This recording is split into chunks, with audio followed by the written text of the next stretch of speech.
sejahtera untuk kita semua. Hai anak-anak, kembali lagi bersama dengan Bu Lili dalam pelajaran matematika. Nah, kali ini kita akan membahas tentang menggambar posisi benda dan titik pada bidang koordinat. Jadi di sini kita akan menggambar posisi benda atau titik pada bidang koordinat. Nah, ini nanti masuk ke dalam nilai keterampilan. Bagaimana sih Bu cara menggambar posisi benda dan titik pada bidang koordinat? Nah, kita simak penjelasannya berikut ini.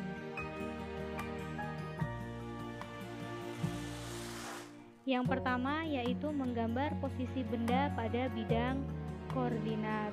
Apa aja ya kira-kira langkah-langkahnya?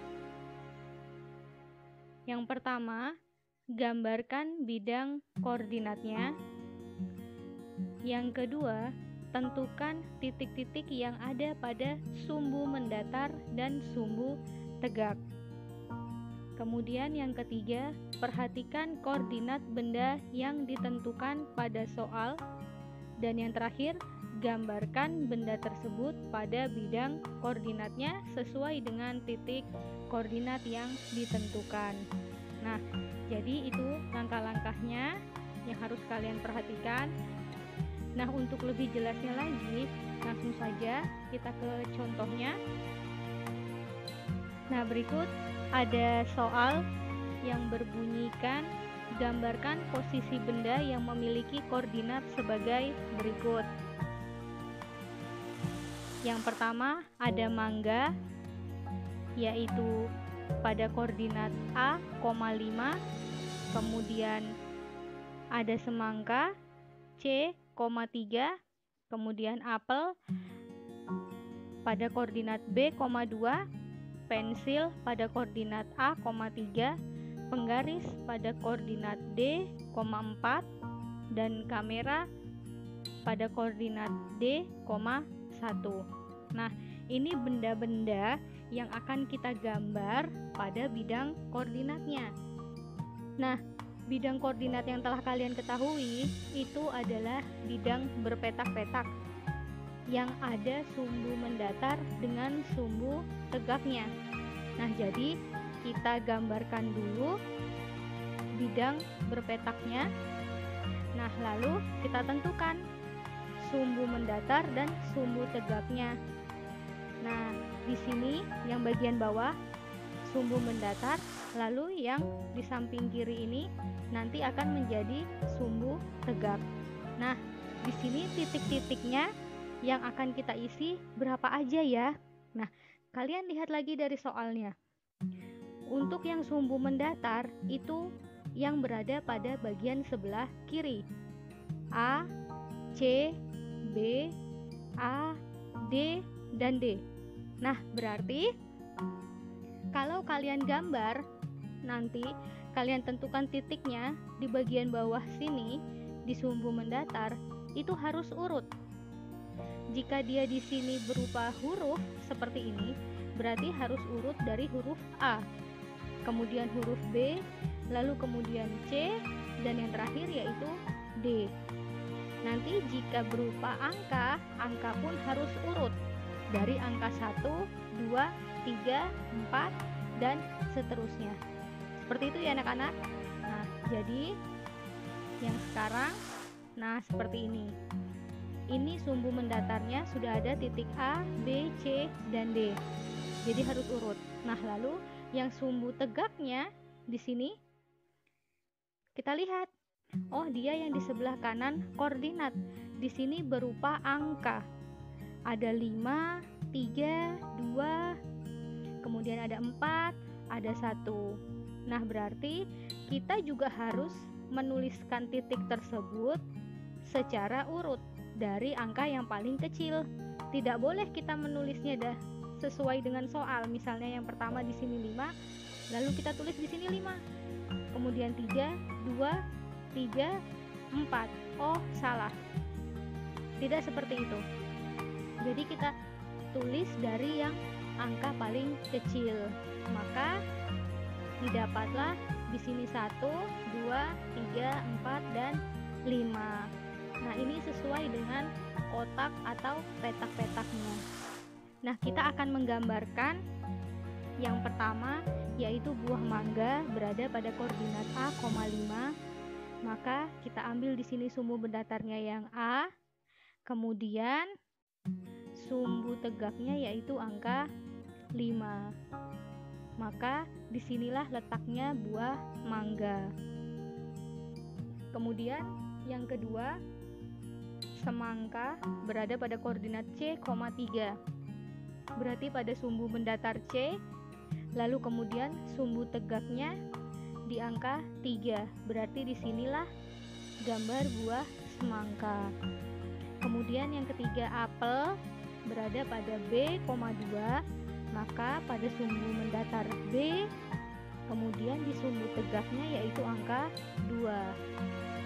Nah, disinilah berarti letaknya apel. Kemudian ada pensil A,3. Berarti sumbu mendatarnya di A, sumbu tegaknya di angka 3.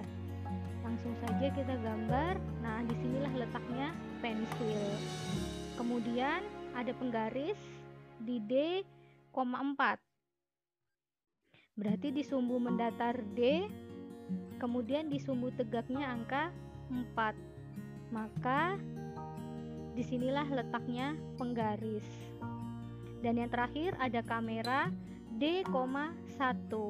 Berarti berada pada sumbu mendatar D dan sumbu tegaknya angka 1. Nah, disinilah letak kamera. Nah, seperti itu anak-anak untuk menggambarkan posisi benda pada bidang koordinat. Oke. Nah, sekarang kita selanjutnya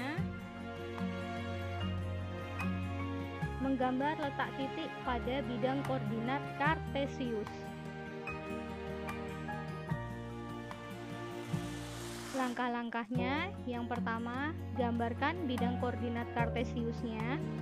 Kemudian, tentukan titik-titik yang ada pada sumbu X dan sumbu Y. Kemudian, perhatikan koordinat titik yang ditentukan pada soal. Dan yang terakhir, gambarkan titik tersebut pada bidang koordinat sesuai dengan titik koordinat yang ditentukan pada soal. Nah, untuk lebih jelasnya langsung saja kita ke contohnya. Gambarkan posisi titik yang memiliki koordinat sebagai berikut. Nah, jadi kita gambarkan dulu bidang koordinat kartesiusnya. Kalau titik sedikit berbeda dengan posisi benda tadi. Kalau posisi benda tadi, sumbu mendatar dengan sumbu tegak, titiknya bisa berupa huruf dengan angka. Nah, kalau koordinat kartesius, isinya berupa angka semua yang berada pada sumbu X dan sumbu Y. Nah, kalian perhatikan di sini setiap garis di ujung-ujungnya ada tanda panah. Sudah pernah saya katakan bahwa ini memiliki arti, yaitu tidak terbatas. Jadi, kalau di sini berakhir dengan 9, itu artinya tetapi tidak berakhir di angka 9. Karena ada tanda panahnya, maka ini bisa berarti dan seterusnya, kelanjutan dari 9. Begitupun dengan yang di sumbu Y dan yang di sumbu X negatif dan yang di sumbu Y negatif. Nah, pada bidang koordinat kartesius ini, jarak setiap angka itu harus sama. Kalian perhatikan di sini dari 0 itu titik pertemuan antara dua garis ini, garis sumbu X dan garis sumbu Y. Di sini itu titik pusatnya, yaitu angka 0. Jika mau ke 1, kemudian kedua, ketiga, keempat, dan seterusnya, ini jaraknya harus sama.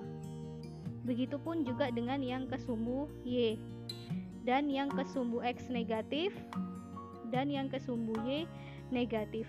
Nah, sekarang perhatikan titik A berada pada koordinat 3,6. Ini akan kita gambarkan. Berarti sumbu X-nya yaitu angka berapa anak-anak? Angka 3, dan kemudian sumbu Y-nya berarti angka 6. Ya, benar sekali. Nah, ini akan kita gambarkan. Berarti di sumbu X-nya kita ambil di sini angka 3, kemudian kita tarik garis ke atas, lalu kita hubungkan dengan yang sumbu Y di angka 6. Nah, pertemuan garis dari angka 3 dengan angka 6 inilah titik A. Nah, seperti itu. Kemudian ada titik B, 8,4. Berarti sumbu X-nya berada di angka 8. Kita tarik garis.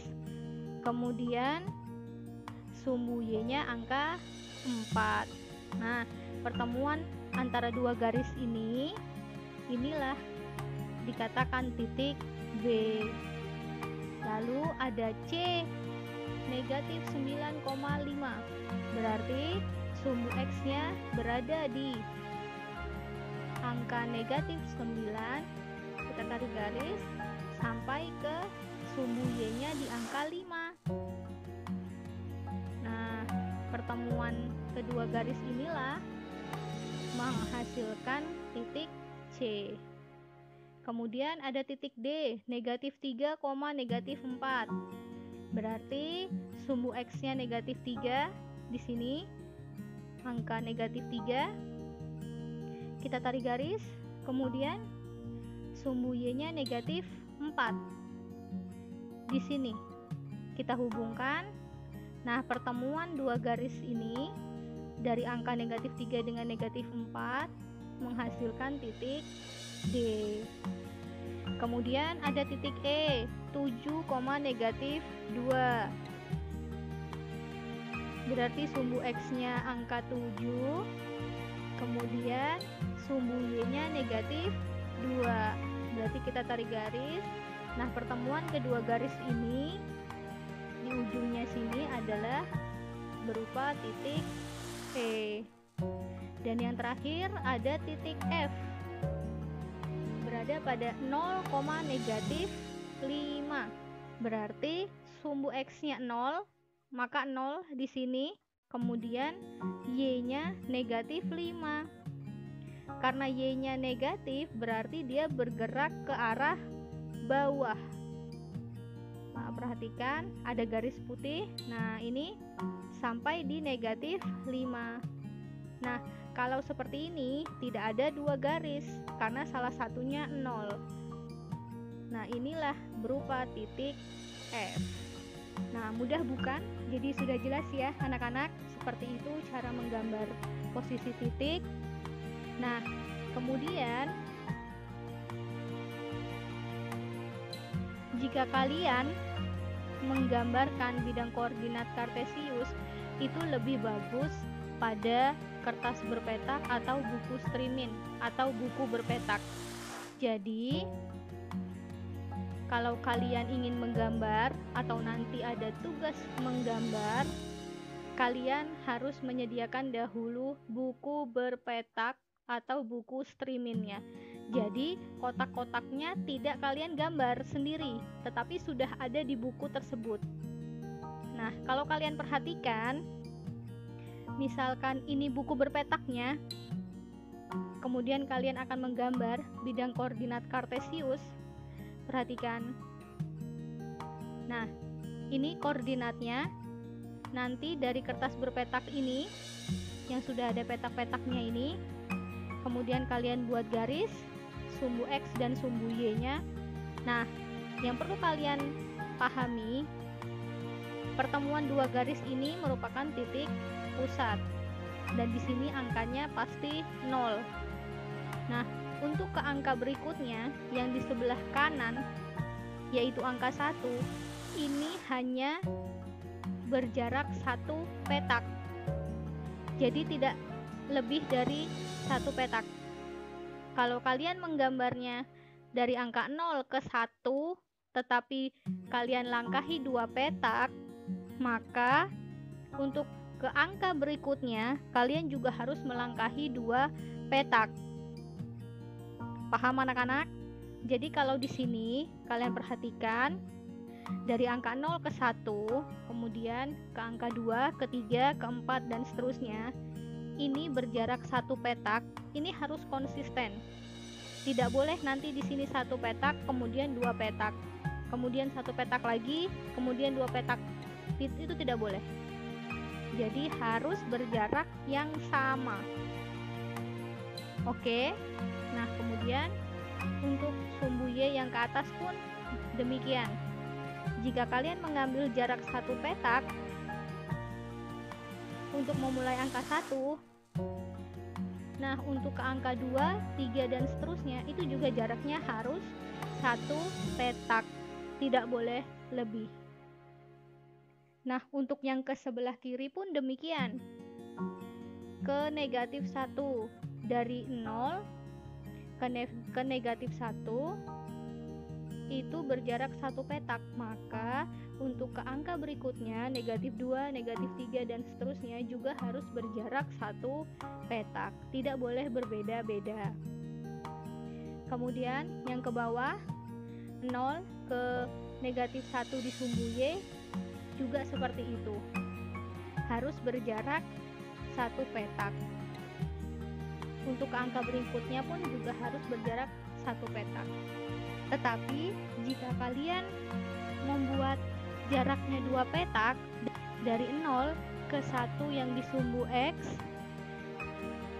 kemudian 0 ke 1 yang di sumbu Y, itu jaraknya 2 petak, maka yang ke sumbu X negatif pun juga nanti jaraknya 2 petak. Jadi kalau kalian membuatnya berjarak 2 petak, harus konsisten atau sama jaraknya, yaitu 2 petak. Intinya jangan berbeda-beda. Oke, sudah paham anak-anak? Seperti itulah cara menggambar posisi benda pada bidang koordinat, kemudian menggambar posisi titik pada bidang koordinat kartesius pada buku berpetak atau buku streaming. Nah, setelah ini kalian akan mendapatkan sebuah tugas, jadi diperhatikan dengan baik, instruksinya jangan sampai salah. Oke? Sekian penjelasan dari Bu Lili mengenai menggambar posisi benda dan titik pada bidang koordinat. Semoga kalian paham dan bisa mengerjakan tugas berikutnya. Sampai berjumpa lagi di video pembelajaran berikutnya. Terima kasih. Assalamualaikum warahmatullahi wabarakatuh.